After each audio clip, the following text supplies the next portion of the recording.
Welcome to స్టారీస్ media. మద్యం కుంభకోణం ఏపీలో ప్రకంపనలు సృష్టించింది. వైఎస్ఆర్ కాంగ్రెస్ పార్టీ హయాంలో భారీ కుంభకోణం జరిగింది. అయితే దీనిపై ఏర్పాటైన సిట్ విచారణ తుది దశకు వచ్చింది. అంతిమ లబ్ధిదారుడు ఎవరు అనే దానిపై ఒక క్లారిటీ వచ్చింది. ప్రధానంగా మాజీ సీఎం జగన్మోహన్ రెడ్డిని విచారించేందుకు ఈడీ రంగంలోకి దిగినట్లు తెలుస్తోంది. 1-2 రోజుల్లో నోటీసులు ఇచ్చేందుకు సిద్ధపడుతున్నట్లు సమాచారం. అదే జరిగితే ఈ కేసు తుది దశకు వచ్చినట్లే. జగన్మోహన్ రెడ్డి భయం కూడా అదే. అందుకే ఇప్పుడు ఆయన కేంద్ర పెద్దలను ఆశ్రయించినట్లు పొలిటికల్ వర్గాల్లో ప్రచారం నడుస్తుంది.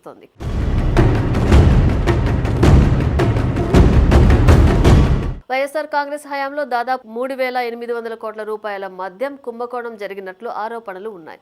ఇది అధికారికంగా మాత్రమే, అనధికారికంగా అంతకు మించి ఉన్నట్లు ప్రచారం నడుస్తోంది. ప్రస్తుతం ఎలాంటి ఆర్థిక వ్యవహారాలు అయినా డిజిటల్ లావాదేవీల రూపంలో జరుగుతున్నాయి. అటువంటిది వైసీపీ హయాంలో ప్రభుత్వ మద్యం దుకాణాల్లో డిజిటల్ లావాదేవీలు జరగలేదు. దీని వెనుక భారీగా మతలబు ఉన్నట్లు తెలుస్తోంది. అందుకే ఈడీ రంగప్రవేశం చేసింది. అయితే ఇప్పుడు అదే ఈడీ ఏకంగా మాజీ సీఎం జగన్మోహన్ రెడ్డికి విచారణకు పిలిచేందుకు సిద్ధపడుతున్నట్లు ప్రచారం నడుస్తోంది.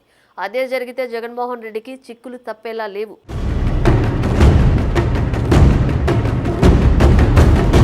ప్రస్తుతం జగన్మోహన్ రెడ్డి కేంద్ర పెద్దలను ఆశ్రయించినట్లు పొలిటికల్ వర్గాల్లో ఒక ప్రచారం సాగుతోంది. ముఖ్యంగా ప్రధాని నరేంద్ర మోడీతో పాటు అమిత్ షా అపాయింట్మెంట్ కోరినట్లు తెలుస్తోంది. మద్యం కుంభకోణంలో ఎప్పుడైతే ఈడీ ప్రవేశం జరిగిందో అప్పటి నుంచి జగన్లో ఒక రకమైన భయం ఏర్పడింది. అంతకుముందు రాష్ట్ర ప్రభుత్వం ప్రత్యేక దర్యాప్తు బృందం సిట్ విచారణకు ఆదేశించింది. అయితే అది రాష్ట్ర ప్రభుత్వ పరిధిలో ఉండడంతో కేవలం రాజకీయ కక్ష సాధింపులో భాగం అని ప్రచారం సాగింది. కానీ ఇందులో కీలకమైన ఆర్థిక ఆధారాలు, రుజువులు దొరకడంతో ఈడీ ఎంట్రీ ఇచ్చింది.